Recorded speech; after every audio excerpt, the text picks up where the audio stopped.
सिर्फ एक मूवी के कमिटमेंट के लिए वो 4 साल तक अपनी फैमिली से दूर रहा। 5 साल तक उसने उस मूवी के अलावा कोई और मूवी साइन ही नहीं की।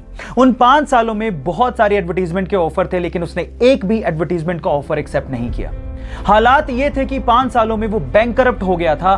बहुत सारे एडवर्टीजमेंट वाले उसे एडवांस में पैसा देने को तैयार थे। पैसे की तंगी थी, उसके बावजूद भी उसने एक भी एड नहीं की और सिर्फ उस मूवी पे ध्यान दिया। फाइनली वो मूवी हिंदुस्तान के इतिहास की सबसे बड़ी ब्लॉकबस्टर साबित हुई। 2000 करोड़ का बिजनेस करके उसने सबको चौंका दिया। गलत किया देवसेना, औरत पर हाथ डालने वाले की उंगलियां नहीं काटते हैं उसका गला। Yes, I am talking about Baahubali और स्टार एक्टर का नाम है प्रभास।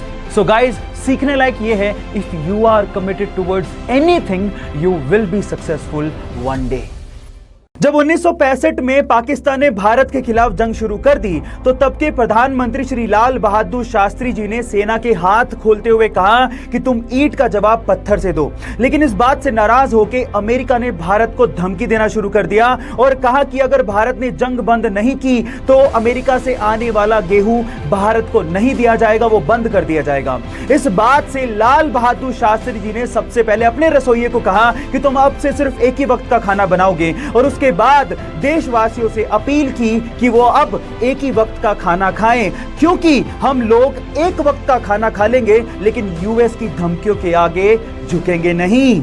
हरित क्रांति उसके बाद उन्होंने देश में शुरू की। जय जवान जय किसान का नारा देने वाले इस भारत के सपूत लाल बहादुर शास्त्री जी को मेरा सलाम।